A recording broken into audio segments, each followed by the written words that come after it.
Hello, this is Ned Milburn. I am a guitar builder and guitar repairman, amongst other things that I do in my life, and I'm located in Dartmouth, Nova Scotia.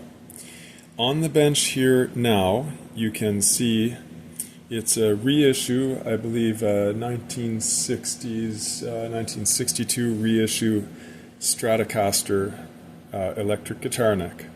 Now, in one of my previous videos, I made a statement about certain guitar necks where some people who don't quite fully understand the situation might call them warped or defective, and I was asked a question whether they should be replaced or not. But actually, I want to go into this further because no, the simple answer is no, they should not be replaced. And I want to try and explain about this type of guitar neck versus a Gibson style guitar neck versus a Martin acoustic guitar neck, and I'll try and point and make some shapes with my hands to explain this. So the Fender guitar neck is designed,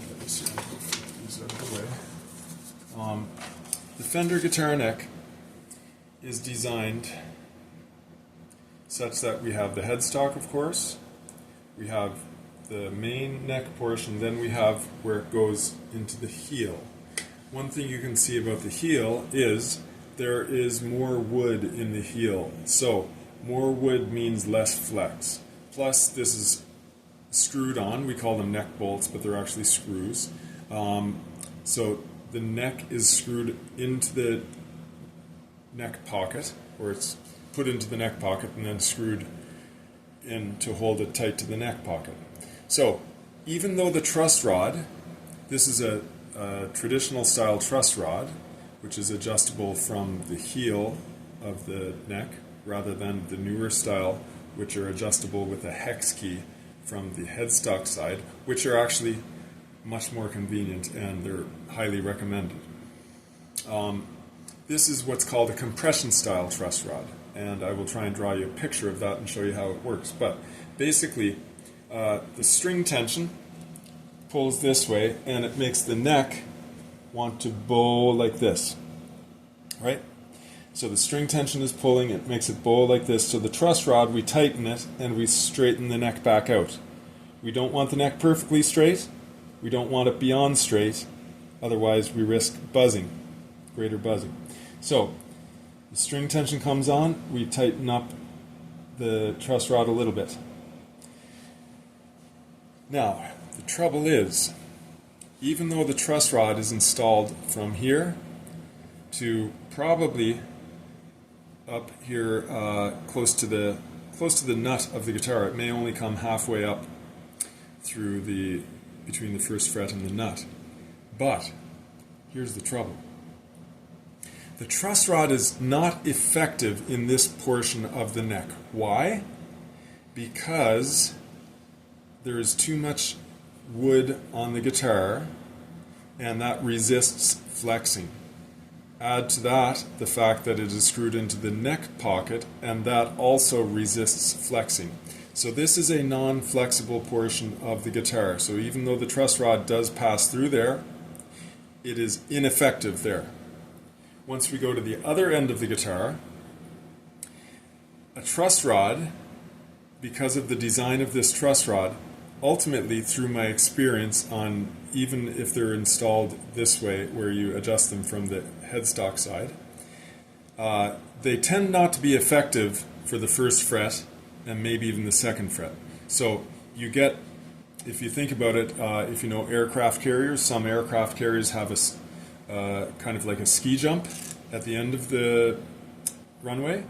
You get that sort of thing, a ski jump or a skateboard jump type of effect happening here, where the truss rod is really very lesser effective, sorry, bad grammar, but it is not very effective for the first fret and maybe sometimes even the second fret. So this portion is not well affected by the truss rod, nor is this portion. So what you get with the string tension pulled on there and the truss rod tightening up, you get the truss rod only to be effective between about this portion of the neck.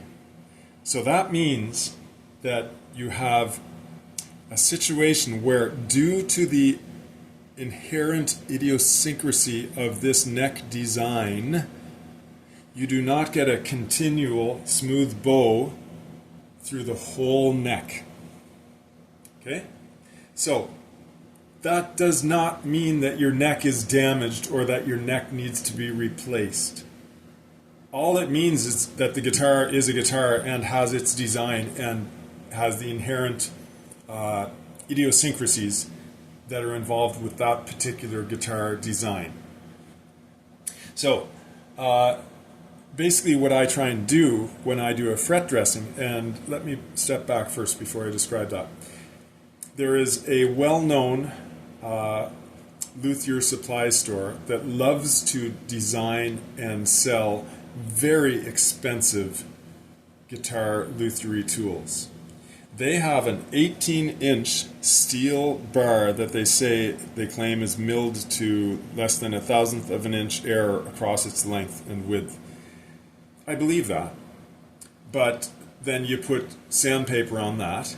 Now already once you're putting sandpaper on that, unless you're perfect with your, unless the sandpaper is perfect and the glue, the adhesive you use to glue that onto the steel bar is perfect, well, you're already introducing an error there. But then the other thing is, if a person wants the frets to be truly perfect and have a consistent bow all the way through, even past the non-contiguous portions of the guitar neck, what it means is that this portion has to be dealt with different than this portion, because the portion of the guitar neck from approximately here to here will be affected by the truss rod, but this portion will not be.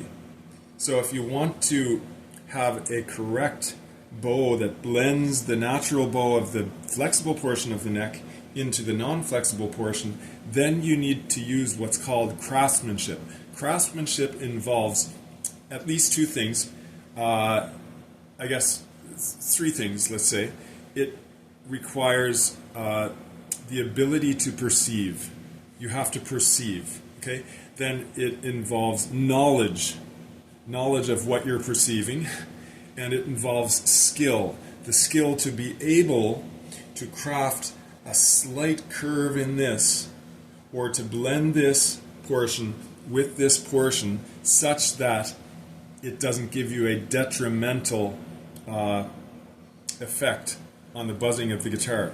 So if I can draw one of my crude drawings, ideally we would, whoops, I dropped my paper. Ideally we would want a guitar truss rod to be like this, or a guitar fingerboard to be like this, such that there is an even and contiguous bow through the length of the guitar neck.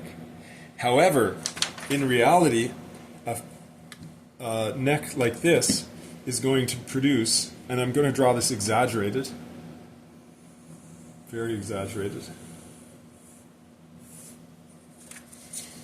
It will produce a ski jump near the first and second frets, and then a nice smooth bow here. I didn't get that bow really very good, just trying freehand, and then you'll have a flat portion here. Okay? So it's this flat portion that we want to try and blend in. This is actually okay, as long as it's not extreme. On Larrivee guitars, and on this guitar, the first fret is actually up pretty high, and it's several guitars, you'll notice it.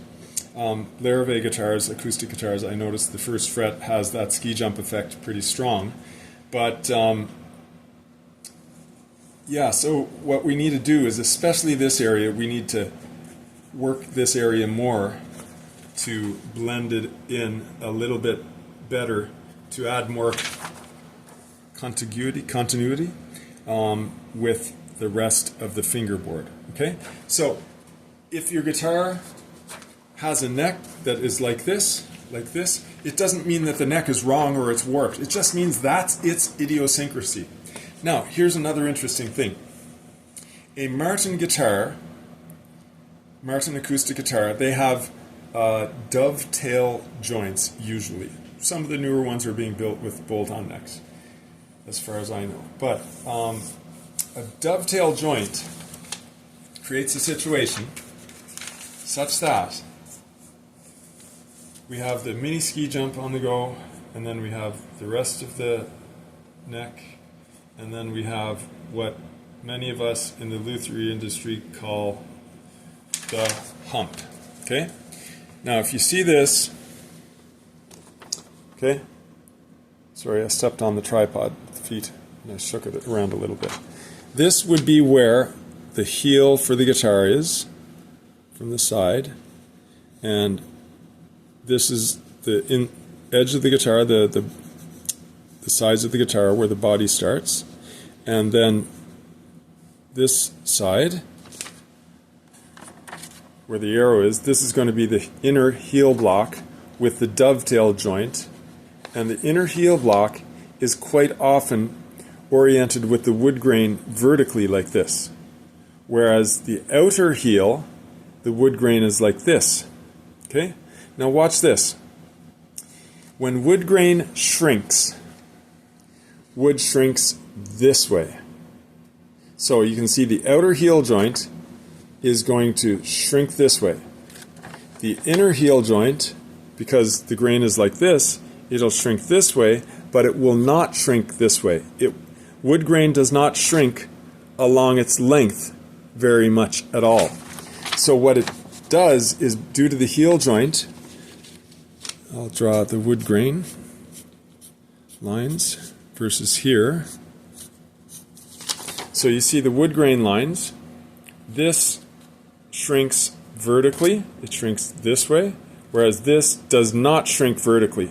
And what it leaves is where the join of the body is, whether it's a 12 fret to body or 14 fret to body, it usually leaves a hump here at the join fret. Sometimes it's the fret right after the join fret, so either the 13th on a 12 fret to body guitar or the 15th on a 14 fret to body guitar, and it will leave a hump for 2 or 3 frets. And then if you're lucky, you have what we call fretboard fall-away, where the fretboard actually, the extension, the fingerboard extension actually falls away and goes down a little bit. In rare cases, the extension, fingerboard extension, goes upwards, and if that's the case, again, I'm drawing these lines very exaggerated, but if that's the case, then what we need to do with the frets, usually it's not extreme enough that we can't correct it with just fretwork.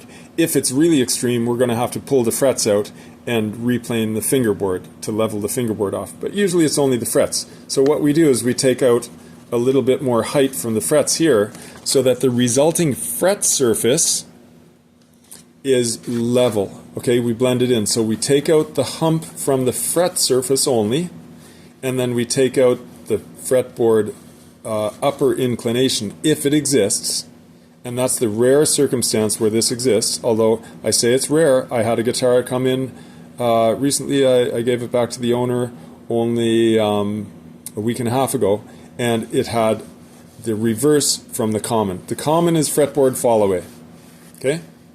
The uncommon is fretboard inclination for the fingerboard extension. So in this case, I'm going to draw a third line through here. We try and take out the hump, and then we have a nice flat line on the top of the fret surface, and the line goes straight through there.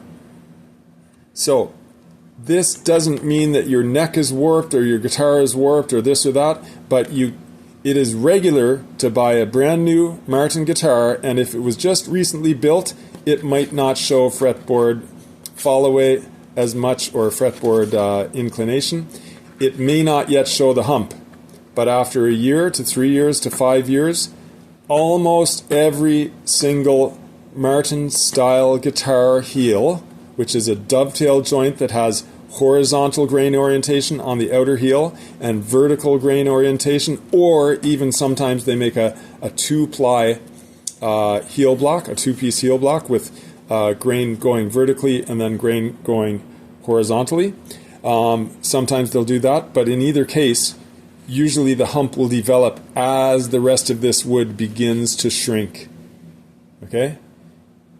So, I hope that answers some questions, and I'm sorry to those who asked me the questions in my most recent guitar video that I wasn't able to answer this until several months transpired.